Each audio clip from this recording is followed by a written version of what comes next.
Hello guys. तर आज आपण घेऊन आलो आहे तुमच्यासाठी स्पेशल फ्लॅश स्कॅल्पिंग स्ट्रॅटजी, जी की मी वैयक्तिक यूज करून ह्याच्यावर डेली बेसिसवर पैसे कमवतो. तर ही स्ट्रॅटजी यूज करून तुम्ही देखील प्रॉफिटेबल होऊ शकता. बस तुम्हाला फक्त आणि फक्त मी सांगेल ते रूल फॉलो करायचे आहेत. गॅमलिंग करायची नाही, मल्टिपल एंट्रीज एक्झिट करायची नाही. ठीक आहे. तर मग आपण जास्त वेळ न घालवता स्ट्रॅटर्जीच्या रूल्सवर येऊ आणि ती कशी यूज करायची ते मी तुम्हाला सांगतो. तर ही जी फ्लॅश स्कॅल्पिंग स्ट्रॅटर्जी आहे ही 90% प्राइस ॲक्शन बेस आहे आणि 10% इंडिकेटर बेस आहे. आपल्याला इंडिकेटरचा यूज फक्त आणि फक्त मोमेंटम चेक करण्यासाठी करायचं आहे, ना की एंट्रीसाठी करायचं आहे. ठीक आहे. तर ह्या स्ट्रॅटर्जीमध्ये आपल्याला जास्तीत जास्त रिटेस्टचा यूज करायचा आहे. रिटेस्टचा आता मार्केटमध्ये ब्रेकआउट ट्रेडर असतात, रिव्हर्सल ट्रेडर असतात, आहे की नाही. आणि अजून एक कन्सेप्ट आली ती म्हणजे ट्रॅप ट्रेडर. तर आपल्याला ह्यांचा काही यूज नाहीये. आपल्याला ह्या स्ट्रॅटर्जीमध्ये फक्त आणि फक्त रिटेस्टवाली कन्सेप्ट यूज करायची.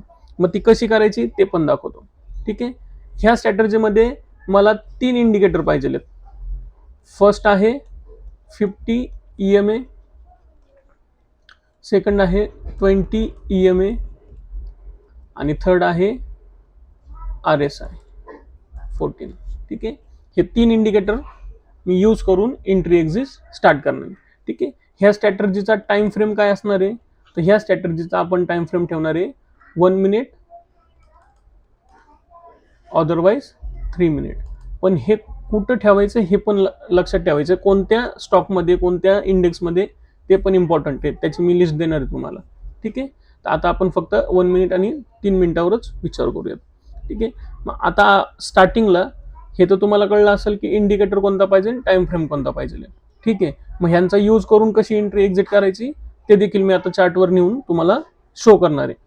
त्याआधी मी तुम्हाला रूल सांगतो. जर मी अप ट्रेंडमध्ये एंट्री करतोय, सपोज ब्लू वाला हा 50 EMA असा आणि रेड वाला 20 EMA आणि 20 EMA क्रॉस करतोय 50 EMA ला. ठीक आहे. एखादी बुलिश कॅन्डल अशा पद्धतीची फॉर्म झाली आहे 20 आणि 50 ला क्रॉस करून. तर मला डायरेक्ट, आता मी पहिलं सांगितलं होतं की रिटेस्टवर मला एंट्री पाहिजे, ब्रेकआउटवर नकोय. आता हा झाला ब्रेकआउट, मला ब्रेकआउटवर एंट्री नाही पाहिजे. ठीक आहे. असं समजा मार्केट थोडासा वरती गेला, तुम्हाला वाटेल की अरे एंट्री सुटली, पण असं होणार नाही. थोडासा तो वरती जाईल आणि मार्केट थोडा वरती गेला की ज्या वेळेस तो रिटेस्टला खाली येईल. ठीक आहे. ज्यावेळेस तो रिटेस्टला खाली येईल आणि ह्या 20 EMA च्या आसपास येऊन एखादी हॅमर कॅन्डलस्टिक पॅटर्न, अदरवाईज एखादा bullish engulfing candlestick pattern, morning star pattern किंवा एखादा पॉवर कॅन्डलस्टिक पॅटर्न बनवला, त्यावेळेस आपली एंट्री ह्या इथे ऍक्टिव्हेट होणार आहे आणि सेम कॅन्डलच्या खाली त्याचा ESL लागणार आहे. आणि टार्गेट काय असलं पाहिजे माझं, 1:1.5, 1:2 हा माझा रिस्क रिवॉर्ड रेशो असला पाहिजे, हा फिक्स असला पाहिजे. ठीक आहे. मॅक्सिमम ESL हा तुम्हाला निफ्टी जर करताय, आता स्पेशली मी निफ्टीमध्ये करतो, तर निफ्टीमध्ये मॅक्सिमम 10 to 12 पॉईंटचा ESL येतो, जास्त येत नाही. आणि टार्गेट भेटलं तर टार्गेट तुम्हाला आरामात 20 ते 25 पॉईंटचं टार्गेट भेटतं. That's good.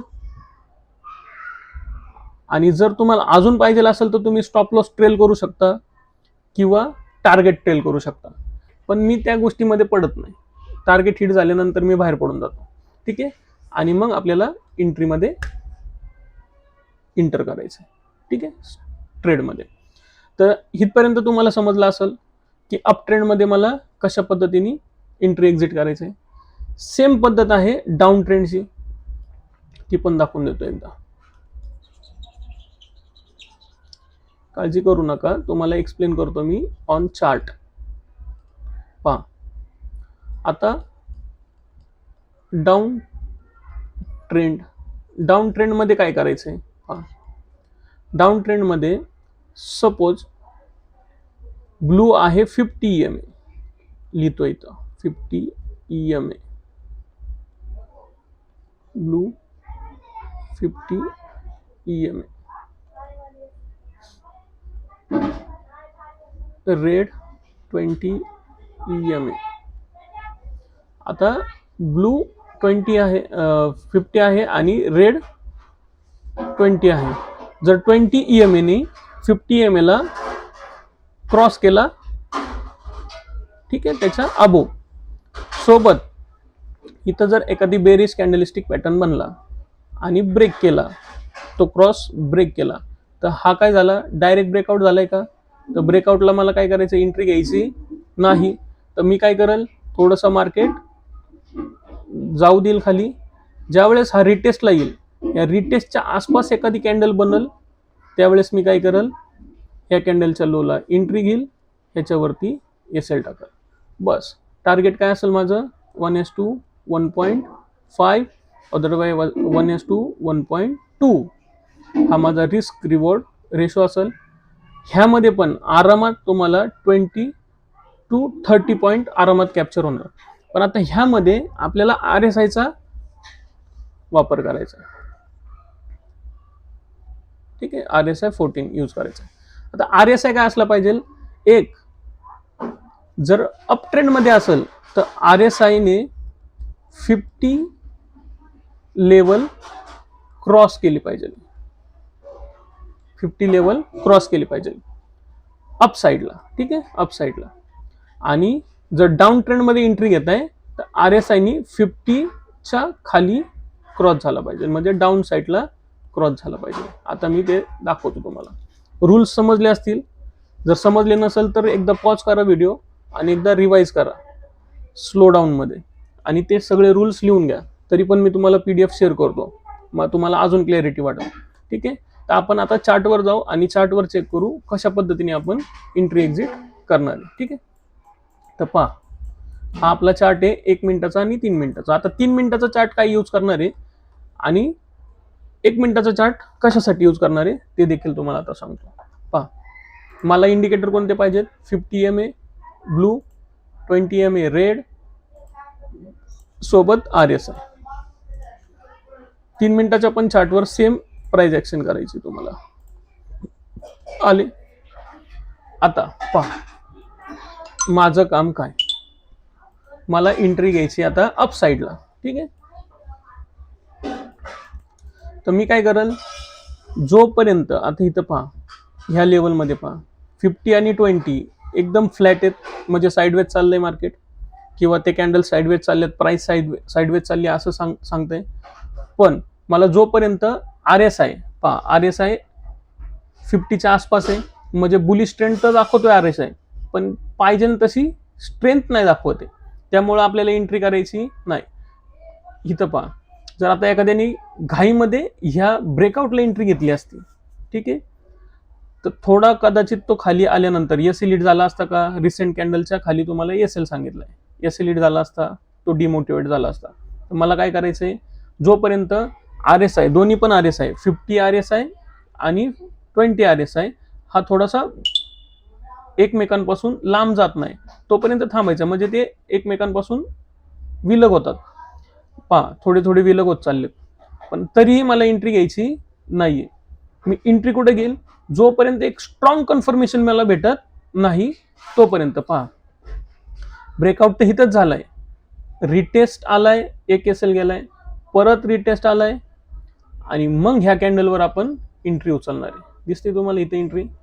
मग ह्या कॅन्डलच्या रिटेस्टला मी एंट्री टाकली आणि ह्याच्या खाली सेम कॅन्डलच्या खाली SL टाकला. किती पॉईंटचा SL आलाय, 9.5, म्हणजेच 10 पॉईंटच्या आसपास SL आलाय. आणि टार्गेट काय माझं, 1:2. आला का 19.20, म्हणजे 20 पॉईंटचा तुम्हाला टार्गेट अचीव झालेलं आहे, सोबतच तुमचा SL पण स्मॉल आलाय. आता सेम मला प्राइस ऍक्शन चेक कुठं करायची आहे, 3 मिनिटाच्या टाइम फ्रेमवर. तर पहा, 3 मिनिटाच्या टाइम फ्रेमवर ही कॅन्डल येते. ठीक आहे, ह्या कॅन्डलवर काय सांगते, 20 EMA वर सपोर्ट घेतलाय का, रिजेक्शन कॅन्डल पण आहे का 20 EMA वर, सोबत तो पण एक कन्फर्मेशन आला मला 3 मिनिटाचा, सोबत RSI पण हा स्ट्रेंथ मध्ये दाखवते इथं. मग मी ह्या बेसिसवर पण इथं एंट्री ऍक्टिव्हेट करायचा प्लॅन केला. म्हणजे माझ्याकडे 2 कन्फर्मेशन आलेत, एक हायर टाइम फ्रेमचा पण आणि स्मॉलर टाइम फ्रेमचा पण, सोबत कॅन्डलिस्टिक पॅटर्नचा पण कन्फर्मेशन आहे, त्यानंतर मला इंडिकेटर बेस पण कन्फर्मेशन आहे. ठीक आहे, आता ह्यानंतर मार्केट भरपूर वरती गेलंय, मग त्याच्यामध्ये गॅमलिंग करत बसायची नाही, परत एकदा रिटेस्टला मला उचलायचं आहे. मग मी काय करेल, मार्केट गेला, माझं एक पहिलं टार्गेट हिट झालंय, मार्केट गेला, ज्या वेळेस तो 20 EMA च्या आसपास येऊन रिटेस्ट मारायचा प्रयत्न करेन. आता मी कधी घेईल, जोपर्यंत ह्या रेड कॅन्डलचा, रिसेंट रेड कॅन्डलचा हाय ब्रेक करत नाही तोपर्यंत मी तर एंट्री बनवणार नाही. ठीक आहे, पहा 20 EMA ला काय करतोय, तो रिजेक्शन मारतोय, जोपर्यंत ह्याचा हाय ब्रेक होत नाही तोपर्यंत एंट्री घेणार नाही. मला भेटली का एंट्री इथं, हा इथं एंट्री भेटली, सेम कॅन्डलच्या थोडासा खाली एसएल, एसएल एंट्री, परत एकदा एक स्कॅल्प भेटला का, म्हणजे पर डे 2 तरी ट्रेड तुमचे प्रॉपर होतात. फक्त तुम्हाला काय करायचंय, घाई गडबड नाही करायची आणि प्रॉपर ह्या स्ट्रॅटर्जीवर बॅक टेस्टिंग करायची तुम्हाला, जेणेकरून तुमचा कॉन्फिडन्स बिल्ड होईल आणि तुम्हाला चार्ट करतोय काय हे समजायला सुरुवात होईल. ह्याच पद्धतीने अजून एक एक्झाम्पल दाखवतो तुम्हाला.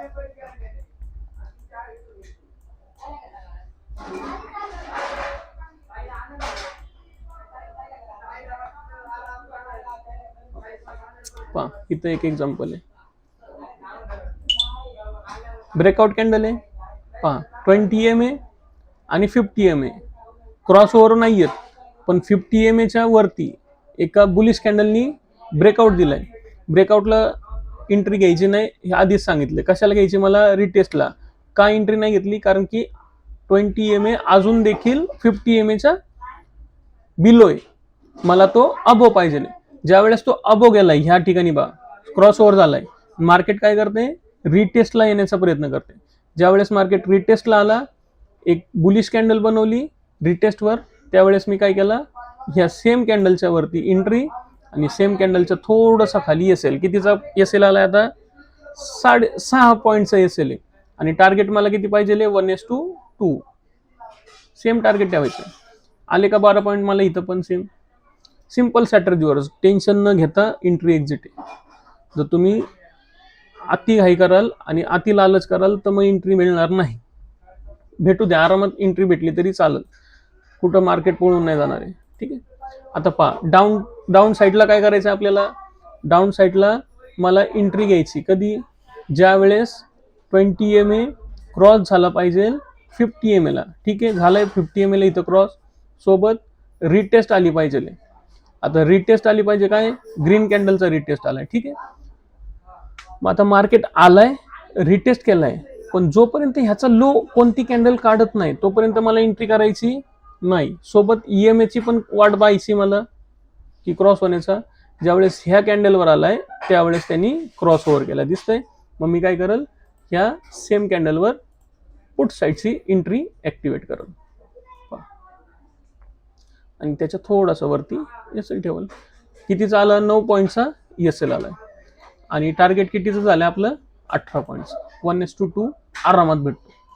सेम सिस्टीम तुम्ही आता नेक्स्ट डे पासून मिनिमम 5 ते 10 वेळेस तरी बॅक टेस्टिंग करा आणि त्याला फॉलो करा. तर हे तुम्हाला समजलं असेल, 3 मिनिटाचा टाइम फ्रेम, 5 आणि 1 मिनिटाचा टाइम फ्रेम कशासाठी वापरायचा. ठीक आहे, तुम्हाला इथं बसल्या बसल्या 3 एंट्र्या मी काढून दिल्यात. ठीक आहे, 3 ते 4 एंट्र्या झाल्या. आता 3 ते 4 एंट्र्यामध्ये तुम्ही ऑलमोस्ट 40 ते 50 पॉईंट कमवले. तर जर एका लॉटनी जर एखादा व्यक्ती जात असेल तर तुम्ही कॅल्क्युलेट करू शकता किती रुपये झाले, आणि जो व्यक्ती 10 लॉटनी जातोय त्यांनी पण कॅल्क्युलेट करा किती रुपये झाले. आरामामध्ये काम कराल तर मार्केट भरपूर पैसे देईल. ठीक आहे, पॅनिकमध्ये काम कराल तर पैसे घेतल्याशिवाय तो जात नाही. ठीक आहे, तर आता ही आपली रूल्सची लिस्ट आहे. ठीक आहे, ही आपली PDF आहे. ह्यामध्ये मी तुम्हाला सांगितलंय की स्ट्रॅटर्जी मध्ये 3 इंडिकेटर यूज करायचे आहेत, लॉंग साईडच्या कंडिशन सांगितल्यात, सोबत तुम्हाला स्टॉप लॉस किती असला पाहिजे ते सांगितलंय, रिस्क रिवॉर्ड किती असला पाहिजे ते सांगितलंय. ठीक आहे, हे अप आणि डाऊनचं इथं दिलेलं आहे. ठीक आहे, आता महत्वाचं काय की मला टाइम फ्रेम यूज करायचा आहे, पण कसा यूज करायचा बघा. निफ्टी बँक निफ्टी यूज करताय तुम्ही, तर तुम्हाला 1 मिनिट आणि 3 मिनिटाचा टाइम फ्रेम यूज करायचा आहे का. ठीक आहे, हाय व्हॉल्यूम आहे. सोबत जर स्टॉक यूज करताय हाय व्हॉल्यूम वाले स्टॉक जसं की इन्फोसिस, टाटा स्टील, रिलायन्स, त्याच्यामध्ये 3 आणि 5 मिनिटाचा टाइम फ्रेम यूज करायचा आहे. आणि मिड कॅप जर का हे करताय, ठीक आहे, मिड कॅप करताय, मिड कॅप स्टॉक घेताय, तर 5 मिनिटाचा टाइम फ्रेम तुम्ही यूज केला पाहिजे. सेम स्ट्रॅटर्जी यूज करायची. ठीक आहे, आता सोबत हा जो ही जी स्ट्रॅटर्जी आहे, ह्या स्ट्रॅटर्जीचा टाइम फ्रेम खूप महत्वाचा आहे. पहा, तुम्ही सकाळी 9:20 ह्याच्यामध्ये एंट्री ऍक्टिव्हेट होण्याचा वाट पाहायची. ठीक आहे, म्हणजे सकाळी 9:20 ते 11:30 म्हणजे 11:30 ते 9:20 ह्या काळाच्या मध्येच ही स्ट्रॅटर्जी ऍक्टिव्हेट झाली तरच एंट्री घ्यायची, अदरवाईज एंट्री करायची नाही.